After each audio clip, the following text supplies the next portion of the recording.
ওই জল লইয়া কোনোজনে তরকারি ডক্টর করিয়া তালা খুলিয়া দোনা লাগিয়া সেই ঘরের থেকে জাল লইয়া যাইয়া সেটা দুই তিন খুব আমি চিল্লাইয়া পাড়ার মানুষ বাতিজা তেরোলা। আচ্ছা বাতিজা চারটা করবি কি দিয়া খুব দিছে দা দিয়া দাঁড়ি বড়ি দাঁড়িয়ে কি কারণে এরকম কি কারণে করছে উদ্দা উদ্দা লাগে সে নেশা করে যে বাতিজা নেশা করে কি নেশা করে গাঁজা গাঁজা গাঁজা খায় এই কোনো তর্ক বিতর্ক হয়েছিল না কোনো কিচ্ছু হয়েছে না। আমি টিফিন লই আসি চা কোনো খান আমি দেখি আমার কলজা উড়ে গেছে গায়ে এই কোপ দেখতে আমি কিছু দেখতে আসবো তাপ এখন ছেলের অবস্থা কিরকম অবস্থা এদিকের বাড়ি চোখে খাইছে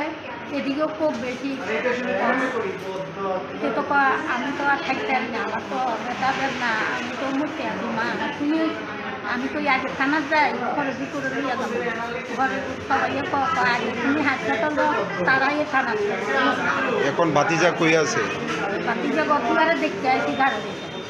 আপনারা থানাত গেছিলেন না গেছি না স্যার আমি কোন চুল যাইতাম তো আজ যখন জানা যে খুব দিছে ওনার নাম কি হ্যাঁ রাকেল দত্ত বাড়ি কোন জায়গা বাড়ি এক লোকে এক বাড়িতে আর আপনার ছেলের নাম কি এটার নাম হচ্ছে সন্দীপ দত্ত বয়স কত ছেলে 30-35 বাড়িটা কোন জায়গা বাড়িতে হচ্ছে শ্যানপাড়া শ্মশানটার থেকে কোথাও জায়গা সামনে নন্দনগর সেনপাড়া নন্দনগর পাড়িয়া শ্যানপাড়া এখন কি পুলিশে জানাইবেন আপনারা